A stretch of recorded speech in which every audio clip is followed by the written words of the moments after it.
दोस्तों जय हिंद, मैं हूं शम्स तबरेज और आप देख रहे हैं टाइम्स मेल।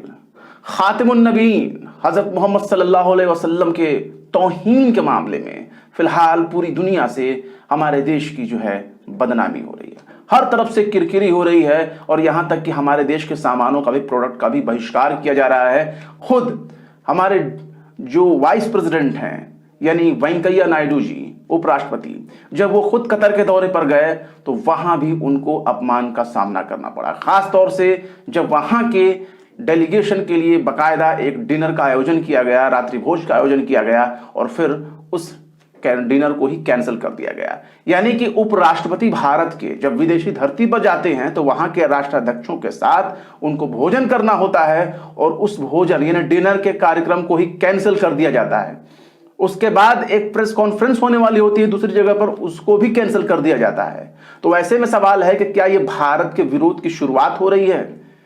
बीजेपी के चंद नेताओं की मूर्खता की वजह से, उनके बड़बोलपन की वजह से, उनके मानसिक दिवालियेपन की वजह से आज इसका नुकसान पूरे देश को भुगतना पड़ रहा है। अब आपको हम खबर दिखाएंगे, ऐसे नहीं बोलेंगे।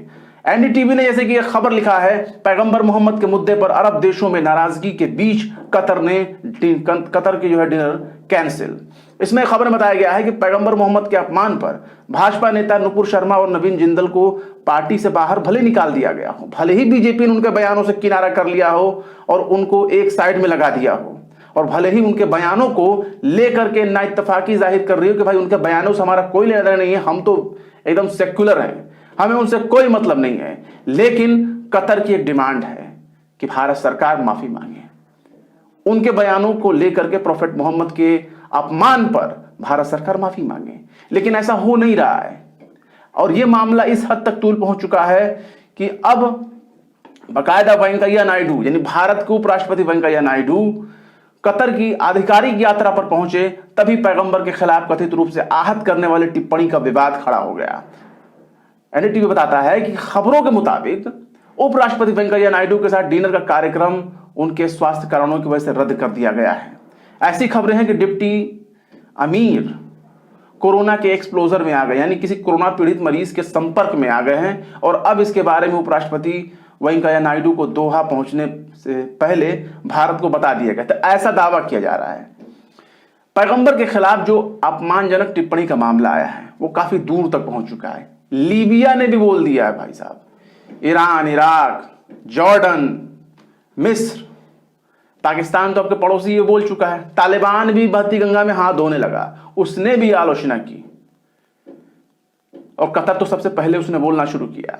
लेकिन अब देखिए ये हालात कहां तक पहुंच रहे हैं और इसके लिए जिम्मेदार आप किसको ठहराएंगे?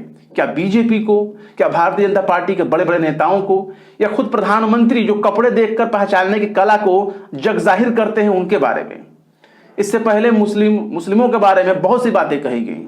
देश के गद्दारों को गोली मारो, डैश डैश डैश, इस तरह की भाषा का इस्तेमाल किया गया।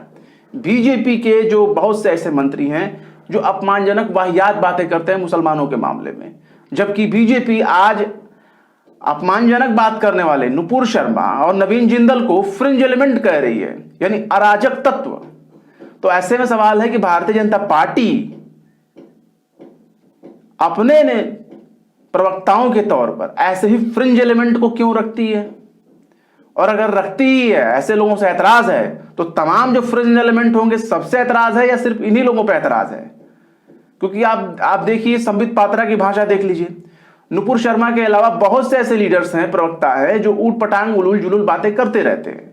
तो ऐसे में सवाल है कि प्रधानमंत्री नरेंद्र मोदी जिस पार्टी के जरिए प्रधानमंत्री बने हैं, जिसकी सरकार केंद्र में है, उसी को नेतृत्व करते हैं।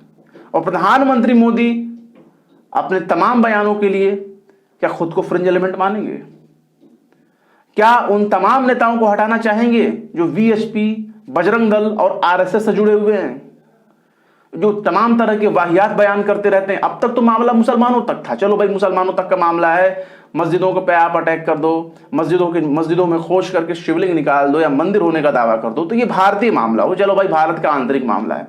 लेकिन पैगंबर मोहम्मद के शान में जो गुस्ताखी की गई, इस मामले को तो ये भी नहीं कहा जा सकता कि यह भारत का अंदरूनी मामला है, क्योंकि ये एक अंतर्राष्ट्रीय मामला बन जा रहा है। और जब यह एक अंतर्राष्ट्रीय मामला बन जा रहा है तो भारत सरकार की जिम्मेदारी है कि उन दोषी व्यक्तियों को, मतलब कि नुपुर शर्मा, नवीन जिंदल, इन लोगों के खिलाफ लीगल एक्शन ले, चुकी पहले से ही पुलिस में कंप्लेंट दर्ज कराएगी, तो अब इनको गिरफ्तार करके हवालात में डालो, जेल में डालो ऐसे लोगों को, ताकि दूसरों को भी सबक मिले। यति नरसिंहानंद सरस्वती, पूजा शकुन पांडे और पुष्पेंद्र कुलश्रेष्ठ ऐसे अराजक तत्व अभी भी घूम रहे हैं और खुलेआम घूम रहे हैं। ये बाकायदा प्रेस कॉन्फ्रेंस करते हैं, उलुल जुलुल वाहियात बातें करते हैं, लेकिन उनके खिलाफ कुछ नहीं होता। तो भारत की जो अंतर्राष्ट्रीय छवि खराब हो रही है, तो हो रही है भारत का नेता उपराष्ट्रपति वेंकैया नायडू बड़े सुलझे हुए नेता माने जाते हैं, उठपटांग बात नहीं देते। जब वो खुद कतर पहुंचते हैं तो वहां डिनर कैंसिल कर दिया जाता है। सोचिए, अगर कोई एक व्यक्ति बीमार है, अगर कतर के अमीर बीमार हैं तो कोई बात नहीं, उनसे जो डिप्टी लोग हैं, उनसे जो डिप्टी कैटेगरी के लोग हैं, उनके जो कलीग हैं, उनको तो कम से कम शामिल रह के वेंकैया जी के साथ डिनर करना चाहिए ना। डिनर एक सम्मान होता है। अरबों में बड़ा ही फेमस कल्चर है कि वो खाने पीने को लेकर के बहुत ही ज्यादा सधे हुए अंदाज में रहते हैं और अपने खान पान के लिए बहुत ही मशहूर हैं, वो अपने शाही अंदाज के लिए। तो ऐसे में एक डिनर को कैंसिल कर देना, ये सीधे सीधे भारत को चुनौती देने की बात है और भारत को अपमानित किया जा रहा है वहां पर। वो तो एक बहाना है जैसा मालूम पड़ता है कि चलो कोई बात नहीं, वो डिनर कैंसिल हो गया, ये हो गया, वो हो गया। तो ये बहुत बड़ा सवाल है। अब विदेश मंत्रालय का जो बयान है उसमें उन्होंने कहा है कि सऊदी अरब ने भाजपा प्रवक्ता नुपुर शर्मा की टिप्पणी को अपमानजनक बताया और विश्वासों और धर्मों के सम्मान का आह्वान किया है। मतलब तमाम तरह से सऊदी अरब ने तो बल्कि ये भी कहा कि चलो अच्छा हुआ कार्रवाई आपने किया, लेकिन अब ये भी सवाल उठता है ना, पार्टी से निकाल देना, 6 साल के लिए निकाल देना, किसी को पार्टी से बाहर कर देना, ये कोई कार्रवाई थोड़ी ना हुई।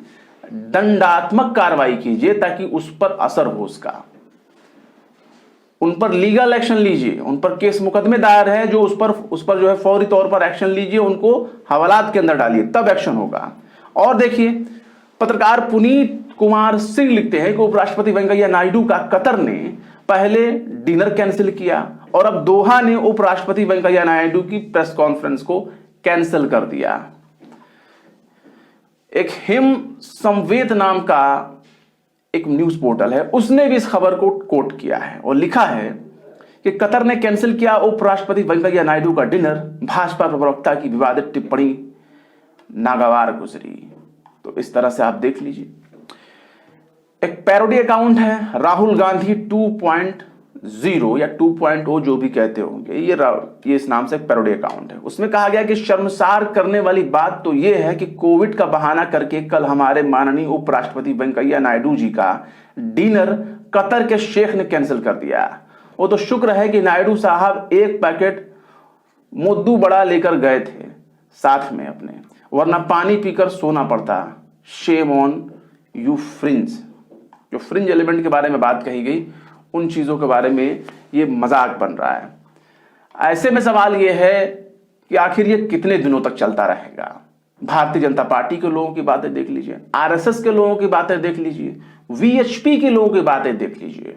अब एक ऐसा तबका खड़ा हो गया है जो ये कह रहा है कि कतर के लोग जो है प्रॉफेट मोहम्मद के अपमान पर इस तरह से बाइकाट कर रहे हैं, विरोध कर रहे हैं, टोका टोकी कर रहे हैं। ये तब क्यों नहीं था जब एमएफ हुसैन को इन लोगों ने नागरिकता दी थी, वहां पर उनको जाने दिया गया जिन्होंने मूर्ति देवी देवताओं की बनाई। तो भाई ये एक डिप्लोमेटिक मैटर नहीं है। एमएफ हुसैन के खिलाफ केस मुकदमे भी दर्ज हुए कि नहीं हुए। एमएफ हुसैन का पूरा मामला इससे अलग है, हम इसको इन चीजों से नहीं जोड़ सकते। जो देवी देवताओं के नग्न तस्वीर का मामला है वो तो अजंता और एलोरा में भी है, तो वहां उसके लिए फिर उसके लिए भी क्या कतर जिम्मेदार है। यहां एक चीज है, गलत को गलत कहने की बात है कि गलत कोई है तो गलत कहिए। कोई अगर किसी व्यक्ति को नागरिकता देता है नहीं देता है उसके ऊपर डिपेंड करता है, लेकिन भारत से कतर के पुराने रिश्ते हैं, अच्छे रिश्ते हैं। और याद रखिए, अरबों से जो रिश्ते हैं वो 1-2 दिन से नहीं है, वो 1000 साल से ज्यादा पुराने रिश्ते हैं। मोहन भागवत कहने को कह रहे हैं ना कि इस्लाम जो है आक्रमणकारियों के जरिए आया, ये सच है, ये इतिहास। मोहन भागवत खुद कितना इतिहास जानते हैं, नील बटा सन्नाटा। जिनका इतिहास खुद अंग्रेजों की दलाली में लिप्त हो, अंग्रेजों की दलाली से कालिक पुता हो, वो किस तरह के इतिहास की बात करेंगे? अगर इतिहास ही है तो स्कूल कॉलेज यूनिवर्सिटी में पढ़िए लिखिए, तब समझ में आएगा कि आप अच्छा इतिहास रखते हैं। अरबों से भारत का इतिहास पुराना है। 5वीं 6वीं शताब्दी में जो है केरल में जो है मस्जिद बनी हुई है बाकायदा, उस दौर के सहाबा के दौर के की मस्जिदें बनी हुई हैं। आप उसे क्या कहेंगे? क्या वो इतिहास का हिस्सा नहीं है? तो इस तरह की गलत बयानी जब आप फैलाएंगे तो उसके पीछे एक मकसद होता है, वो हेट स्पीच, एक खास व्यक्ति के लिए नफरत भरे बयान देना, यही हेट स्पीच है। लेकिन इस हेट स्पीच का अंत कब होगा कोई गारंटी नहीं, कब ऐसा होगा कुछ पता नहीं। भारत सरकार को चाहिए कि इस मामले को डिप्लोमेटिक तरीके से, कूटनीतिक तरीके से इसे हल करे, क्योंकि ये वेंकैया नायडू का अपमान नहीं है, पूरे भारत का अपमान है। उसमें हम भी शामिल हैं, उसमें प्रधानमंत्री मोदी भी शामिल हैं। तो इसलिए बहुत जरूरी है कि ऐसे फ्रिंज एलिमेंट को हवालात के पीछे डाला जाए। बहरहाल क्या कहेंगे इस वीडियो के बारे में, आज की इस खबर के बारे में कमेंट बॉक्स में जरूर बताएं। वीडियो पसंद आए तो लाइक करें, शेयर करें और बेबाक निष्पक्ष स्वतंत्र पत्रकारिता को सपोर्ट करने के लिए आप हमारे चैनल टाइम्स मेल को जरूर से जरूर सब्सक्राइब करें और हाँ, बेल आइकन का नोटिफिकेशन बटन भी जरूर दबा दें ताकि हमारे चैनल पर आने वाले नए वीडियो का नोटिफिकेशन आपको फौरन ही मिल जाए। फिर मिलते हैं किसी और खबर में एक नई वीडियो के साथ। तब तक के लिए शम्स तबरेज को दीजिए इजाजत। जय हिंद। तो देख लिया आपने हमारे इस वीडियो को। हमें उम्मीद है कि आपने हमारे वीडियो को लाइक किया होगा और दूसरों को भी शेयर किया होगा। अगर अभी तक आपने हमारे चैनल टाइम्स मेल को सब्सक्राइब नहीं किया है तो जल्दी से सब्सक्राइब कर दें और बेल आइकन भी प्रेस कर दें।